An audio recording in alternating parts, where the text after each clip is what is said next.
In this lesson, we are going to learn how to solve equations by using the addition property. We are going to work in section 1.4 out of your textbook on pages 102 and 103, and we're going to work problem numbers 2 through 56 even.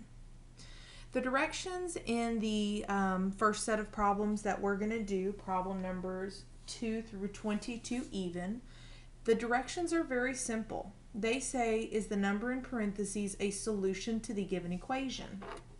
One thing you need to realize is they are asking you a yes or no question. You're either going to tell them, yes, this is a solution, or no, this is not a solution. A lot of students on the test try and just solve it and give me the solution on the test, and that's not what I'm looking for.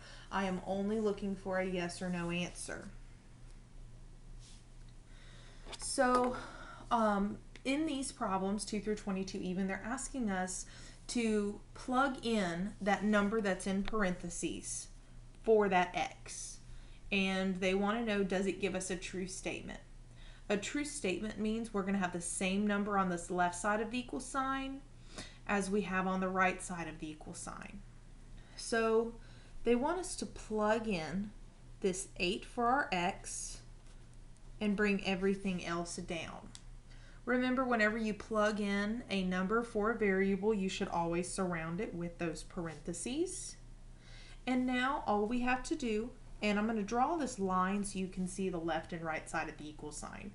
All you're going to do is combine your terms on the left side and combine all of your terms that are on the right side to get one single number. So 8 plus 2 gives us 10. And the numbers are already combined over here. There's nothing to simplify further, so we just bring that 11 down. So that gives us a false statement because 10 does not equal 11. So that means that the answer here is no, this is not a solution. Okay? Number 4, x minus 11 equals 5, and you have a 16 for the x. So we're going to plug in a 16 for x and bring everything else down. Again, if you like having that that line through the equal sign so you can see both sides, that's perfectly fine. So combining the terms over here, 16 minus 11 is going to give us a 5. You already have just one number over here, which is a 5. 5 equals 5. That is a true statement. So you are going to say yes. That is a true statement. That number does work. Problem number 6, we're going to plug in 3 for our x. So we're going to combine all of our terms on the left side and then combine all of our terms on the right side. So 10 minus 3 gives us 7. I'm going to bring this other number down. 7 does equal 7, so that means that this is a solution. Problem number 8, we're going to plug in negative 3 for x. Alright, so this can get a little tricky. You need to remember the rules we learned in section 0.3, adding and subtracting integers. Our rule for subtraction is to keep, change. Opposite of negative 3 is a positive 3. So that means 5 plus 3 gives us 8. Bring that 6 down. That is a false statement because 8 does not equal 6. So we're going to say no. Looking at number 10. Instead of writing x, we're going to write our 5. And remember, we have to use our order of operations when combining these. So we have to do our 5 times 5 first. So that's going to give us 25. Bring down everything else. Now we combine our 25 plus 6, which gives us 31. 31 does equal 31.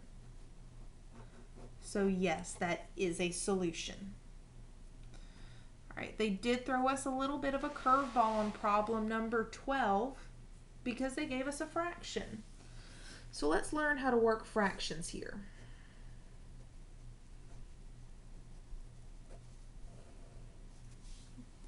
Okay, so here I'm going to go ahead and make this a 4/1 because if I'm going to multiply these two numbers together and this one's a fraction, it's going to make it easier on us if we make both of them a fraction.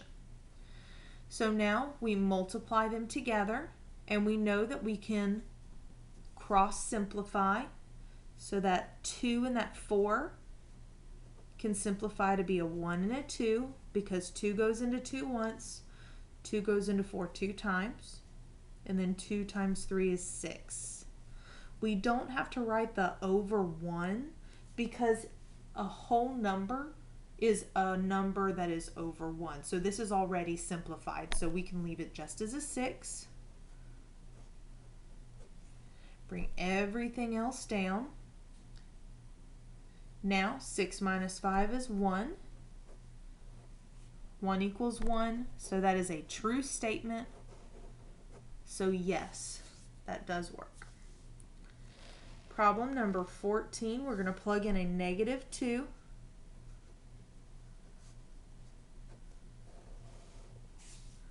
So we have to take care of this multiplication first. So I'm going to bring down that 4, and that means -5 times -2 is a +10,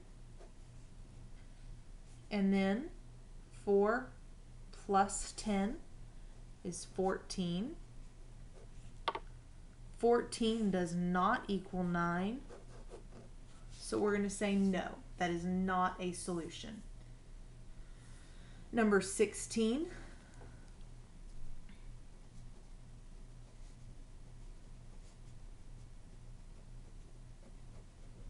Oops. Sorry guys, I forgot to put the 4 in here. Okay, so now they're starting to get a little more complicated on us.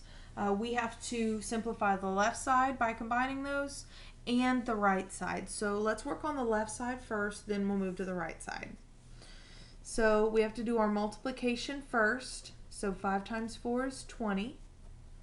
Bring down that 4.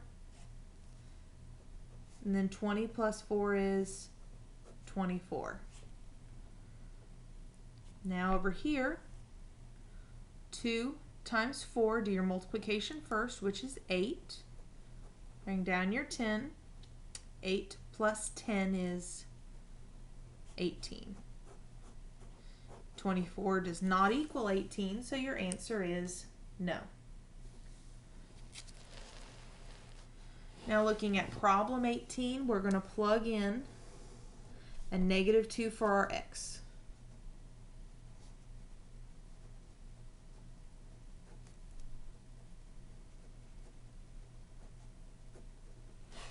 So as you can see, I've plugged in a -2 where we had all of our x's. And I'm going to take care of all of the multiplication first. So 5 times -2 is -10. Bring down that -3. 2 times -2 is -4. Now we do -10 minus 3. That gives us -13. Bring down your -4. Then I have -13 minus 4, which is -17. Now 3 plus -2 is a 1. Bring down your -12. 1 minus 12 is -11. Bring down your -11. -17 does not equal -11, so we're going to say no, that is not a solution.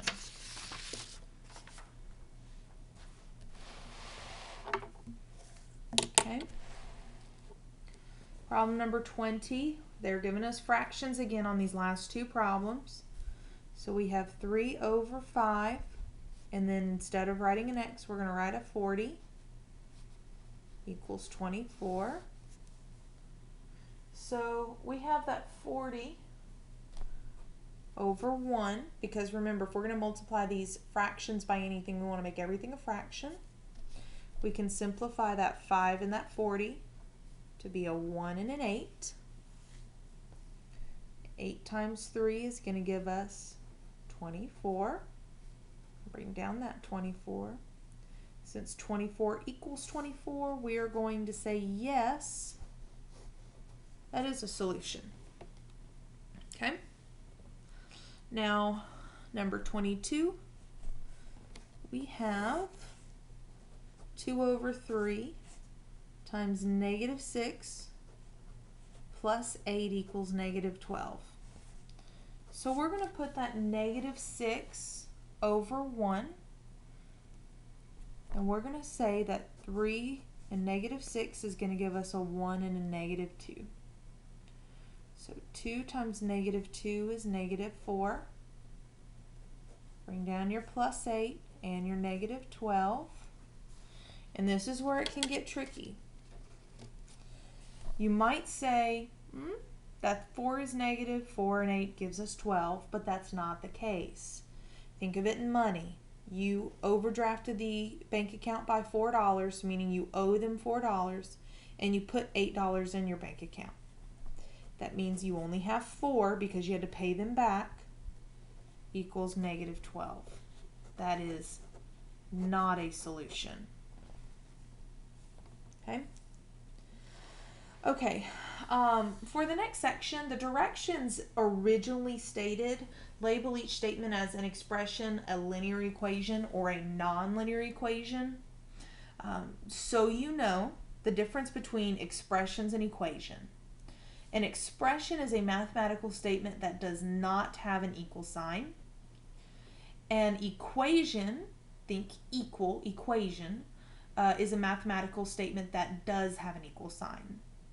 Now the difference between linear and nonlinear, a linear has an understood exponent of 1, nonlinear has a higher exponent other than 1.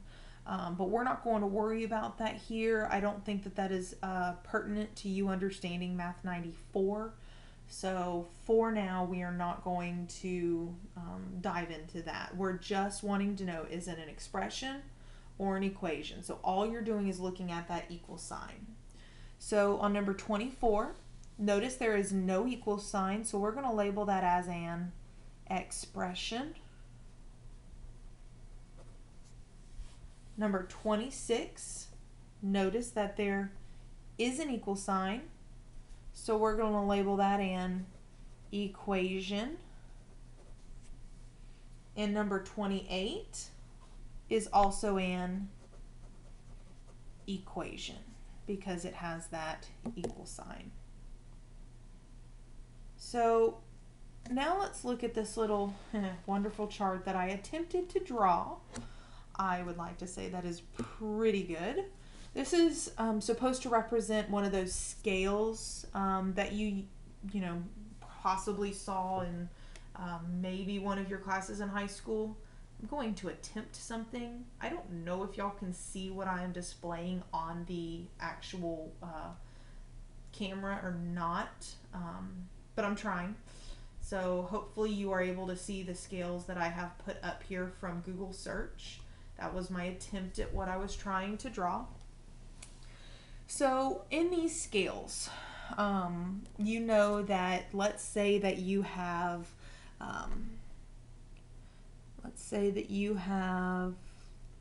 to start off with 5 peanuts over here and 5 peanuts over here. Well, if you were to subtract 2 peanuts from this side, then you would have 3 peanuts. And notice that this side would drop because it has more peanuts on this side than it does on this side. Remember, this is based off of weight, okay?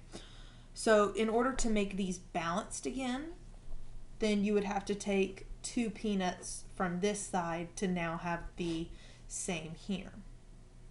Now let's say that you have 3 peanuts and 3 peanuts, but let's say that you wanted to add 5 M&Ms, okay? Well, now this side is drooping a lot because now we have 5 M&Ms here with 3 peanuts, and you only have 3 peanuts over here. So the way that you're going to make these balanced is to add 5 M&Ms over here. Now we know we can't combine these terms because they're not like. I'm just trying to explain in, a situation. So what we do to one side of the scale, in order to keep the scale balanced, we have to do the same thing to the other side of the scale.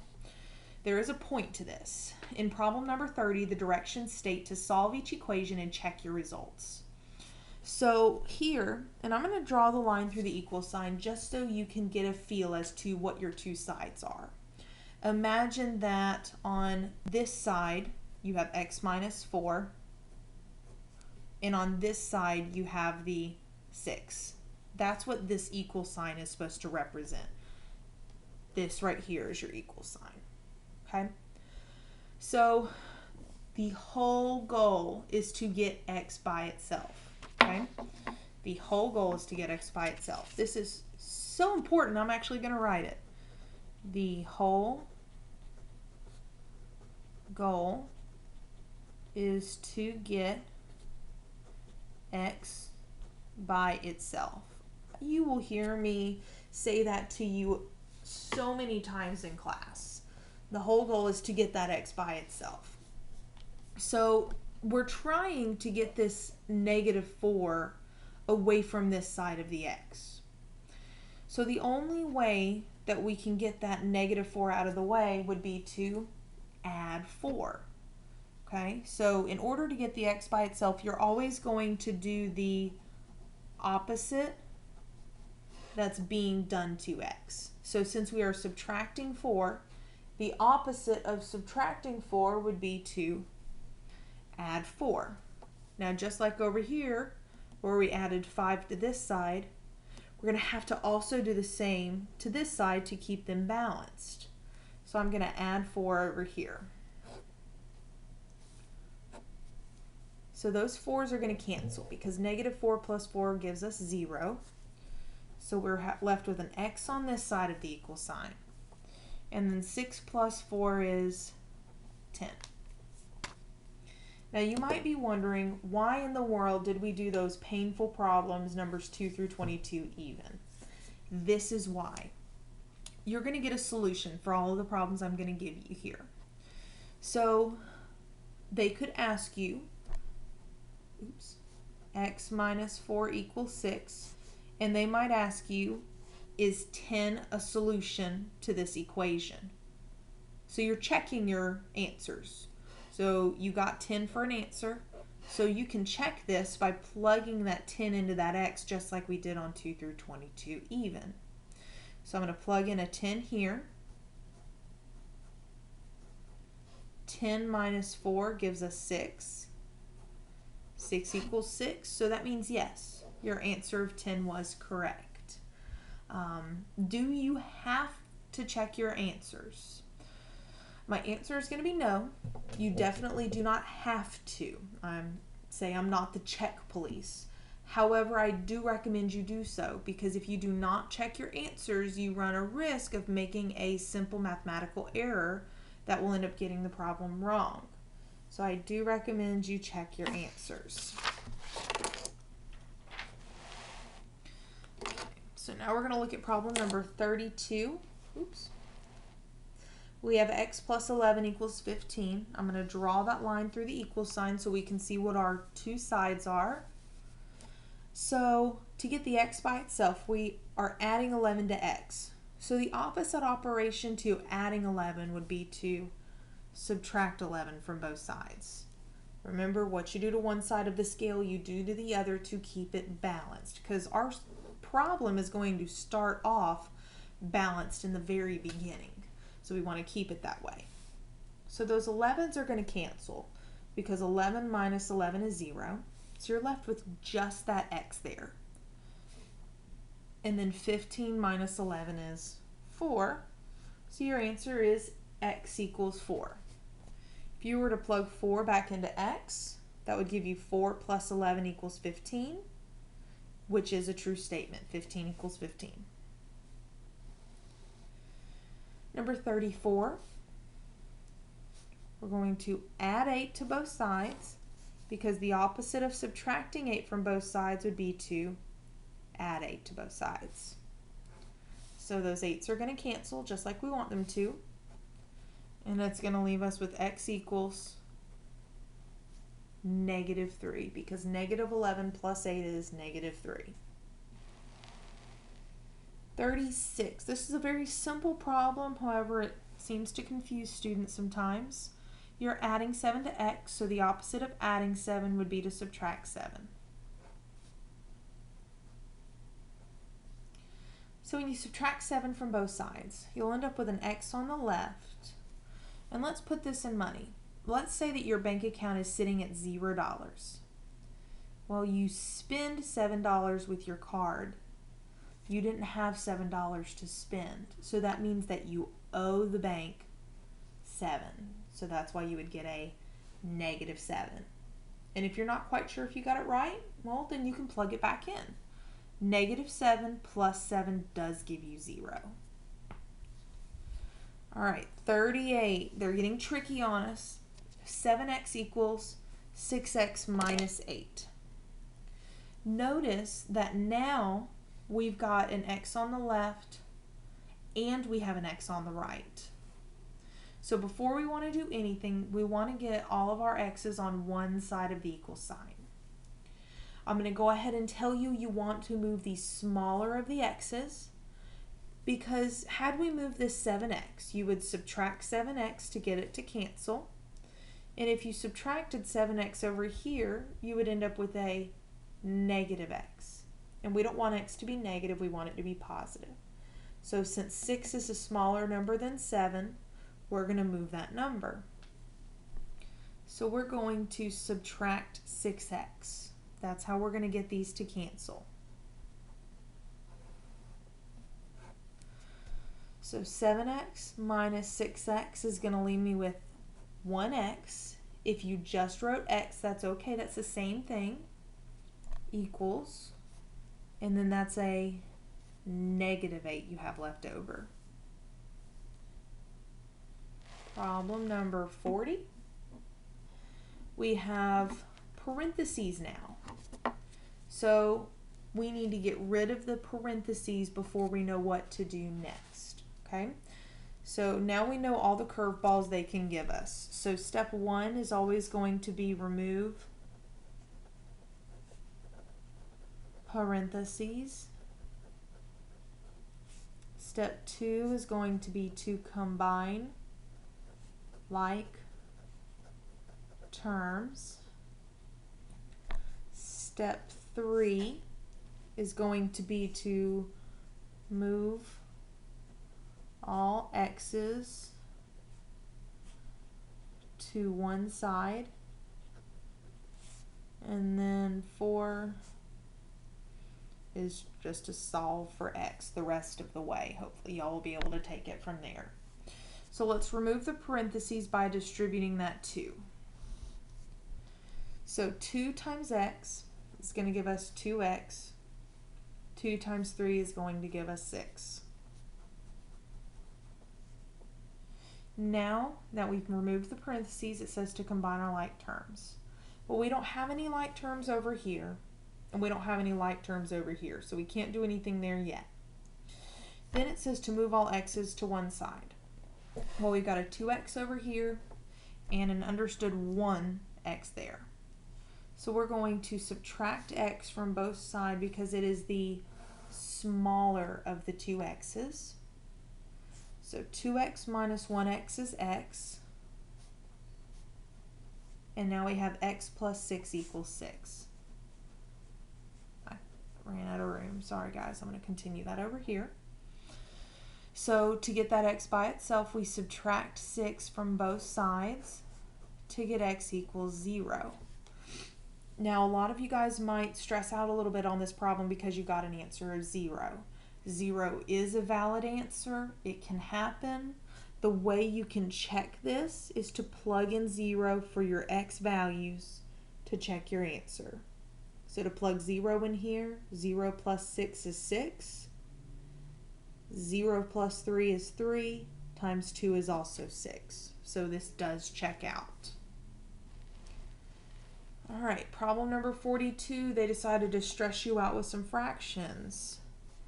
So the first thing we need to do, we don't have any parentheses, we don't have like terms on either side, so we want to get all of our x's to one side. Well, we've got a 2 over 3x and a 5 over 3x. Well, I'm going to subtract 2 over 3x because that is the smaller of my x's, because 5 is bigger than 2. Those cancel, leaving you with 7 over 8 equals 3 over 3x plus 1 over 8. Well, you know that 3 over 3 is just going to leave you with a 1. So that's a 1x. And to get that x by itself, we're going to subtract 1 over 8 from both sides. Let me make sure I wrote the problem down right here. Yeah, I did. So we're going to subtract 1 over 8 from both sides, which is going to give us 6 over 8 equals x. And 6 over 8 simplifies to be a 3 over 4. Now, guys, it is okay to have a fraction as an answer, and it's okay if your x is on the right side. If it makes you uncomfortable, you could write your answer to be x equals 3 over 4. It really isn't going to make any bit of a difference.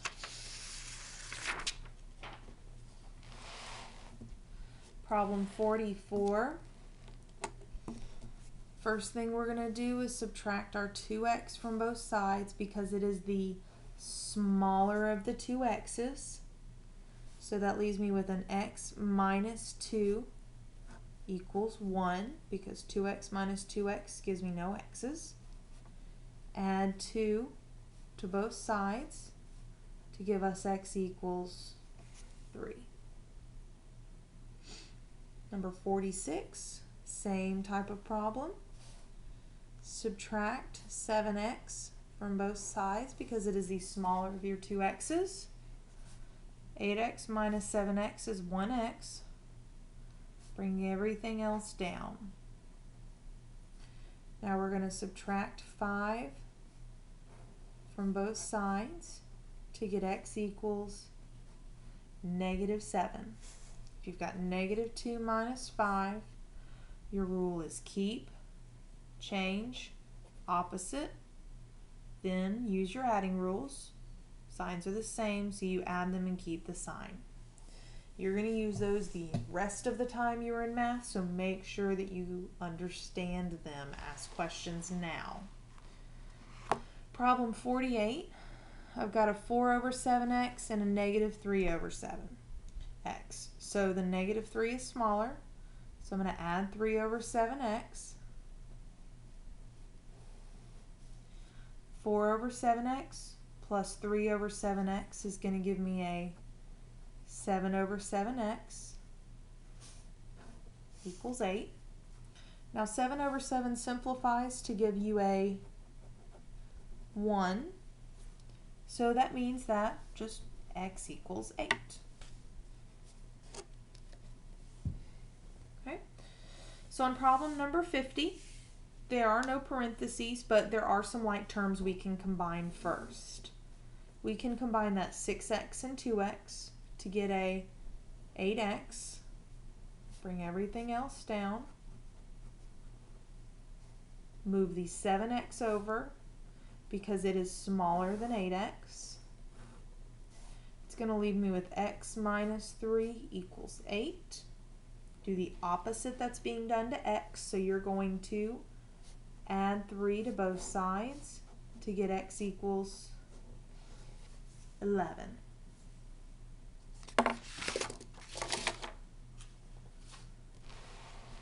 Now let's look at problem number 52. There are no parentheses, but there are like terms. So the 5x and the 4x combine to be a 9x, and bring down your plus 9. Okay, I'm going to bring that 8x down, and then 9 minus 7 is 2.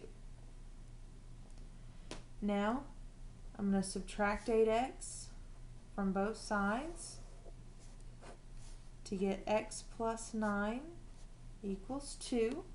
And the reason I subtracted 8x from both sides is because the 8 is smaller than the 9. And then I subtract 9 from both sides to get x equals -7. Okay. Problem number 54.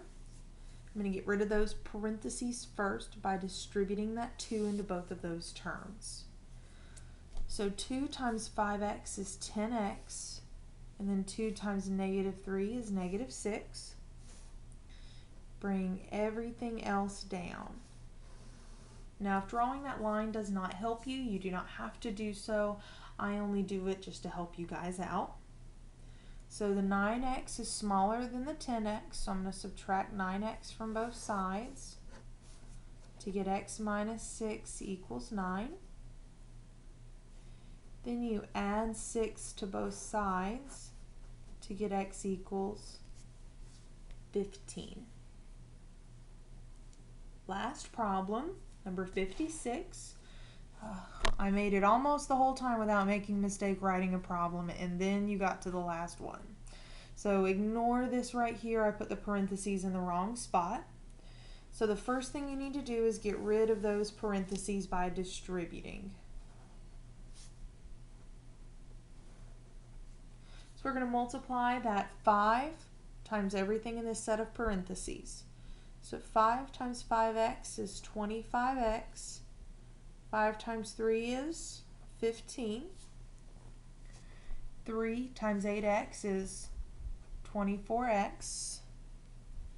And then 3 times -2 is -6. And bring down that 4. Now we're just bringing that 4 down because that 4 is not included in that set of parentheses. So that's why we're wanting to move it just down.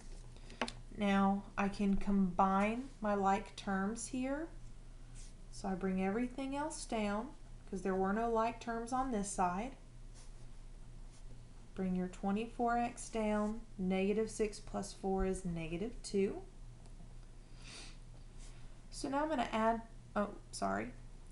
Now I'm going to subtract 24x from both sides because that is the smallest of the two x's. So I'm left with x plus 15 equals -2. Now I'm going to subtract 15 from each side to get x equals -17. We get -17 because it's -2 minus 15. Keep, change, opposite. It gives us a -17. I hope this video has helped you. The next lesson is going to cover using the multiplication property, and then we're going to combine those properties in the next section of 1.6. I hope that this has helped you, and I wish you the best of luck.